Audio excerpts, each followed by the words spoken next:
Hello दोस्तों, आज हम कहानी सुनेंगे बृहस्पति व्रत कथा। चैनल पर न्यू हो तो चैनल को सब्सक्राइब कीजिए। सालों पहले एक गांव में ऐसा गरीब धार्मिक ब्राह्मण रहता था जिसकी कोई संतान नहीं थी। वह रोज नहा धोकर मन से देवताओं की पूजा करते हुए संतान की मांग करता, लेकिन ब्राह्मण की पत्नी खूब आलसी थी। वह न स्नान करती थी और न ही पूजा पाठ। पत्नी की इस आदत से ब्राह्मण दुखी रहता था। ब्राह्मण के धार्मिक गुणों से उसके घर में जल्द ही संतान के रूप में एक पुत्री ने जन्म लिया। उसकी पुत्री भी ब्राह्मण की ही तरह धार्मिक थी।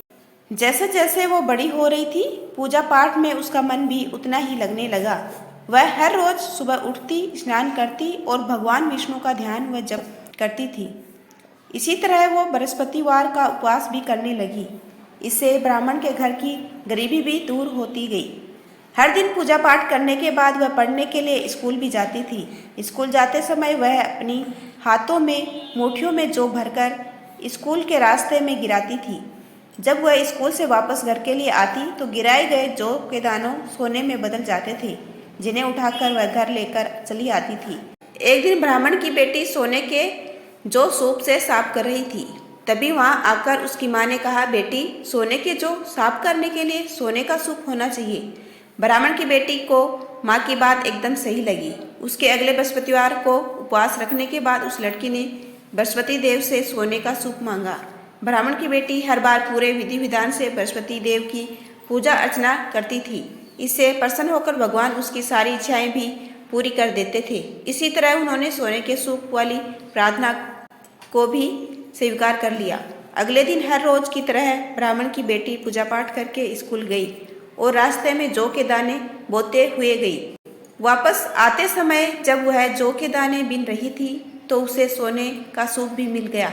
सोने का सूप लेकर वह घर आई, जिससे उसने सोने के जौ साफ किए। एक दिन इसी तरह ब्राह्मण की बेटी घर के बाहर बैठकर सोने के जौ को सोने के सूप से साफ कर रही थी। तभी उसके घर के सामने से एक राजकुमार गुजर रहा था। राजकुमार ब्राह्मण की बेटी को देखते ही उस पर मोहित हो गया। जब वह अपने महल पहुंचा तो ब्राह्मण की बेटी के मुँह में उसने खाना पीना त्याग दिया। जब राजा को यह बात पता चला तो उन्होंने राजकुमार से इसका कारण पूछा।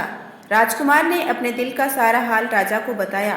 अगले ही दिन राजा अपने मंत्री के साथ ब्राह्मण के घर गया और ब्राह्मण के सामने उसकी बेटी का विवाह अपने राजकुमार से करवाने का प्रस्ताव रखा।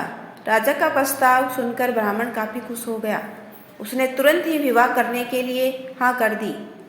कुछ ही दिनों में राजकुमार और ब्राह्मण की बेटी की शादी हो गई। इधर ब्राह्मण की बेटी की शादी होने के बाद अपने ससुराल चली गई। उधर ब्राह्मण फिर से गरीब होने लगा। उसके बुरे दिन दोबारा वापस आ गए। एक दिन ब्राह्मण अपनी बेटी से मिलने के लिए उसके ससुराल गया। पिता की हालत देखकर उसने बहुत सारा धन देकर ब्राह्मण को विदा किया। बेटी का दिया हुआ धन कुछ ही दिनों में खत्म हो गया और ब्राह्मण गरीबी की वजह से परेशान हो गया। ब्राह्मण फिर से अपनी बेटी से मिलने के लिए महल गया और उसने बेटी को सारी समस्याएं बताई। अपने गरीब ब्राह्मण पिता की बात सुनकर उसकी बेटी ने कहा, पिताजी, कल आप माँ को लेकर मेरे पास आए। मैं उन्हें बृहस्पति देव के उपवास और पूजन की विधि बताऊंगी। इसे करने से सारी समस्याएं दूर हो जाएगी। ब्राह्मण ने ऐसा ही किया। अगले ही दिन वह अपनी पत्नी को लेकर महल में बेटी से मिलने के लिए गया। पुत्री ने अपनी माँ को बहुत समझाया कि उन्हें आलस त्याग कर सुबह स्नान करना चाहिए और भगवान विष्णु की पूजा करनी चाहिए, लेकिन ब्राह्मण की पत्नी ने उसकी एक भी बात नहीं सुनी। वह अभी भी पहले की ही तरह रहती थी। माँ की ऐसी हरकतों से तंग आकर एक दिन उसकी पुत्री ने माँ को एक कोठरी में बंद कर दिया। उसे जबरन सुबह स्नान करवाया और भगवान विष्णु की पूजा करवाई। इससे उसकी माँ की बुद्धि में सुधार हो गया। अगले ही दिन ब्राह्मण की पत्नी सुबह उठती, स्नान करती और भगवान विष्णु की पूजा करती।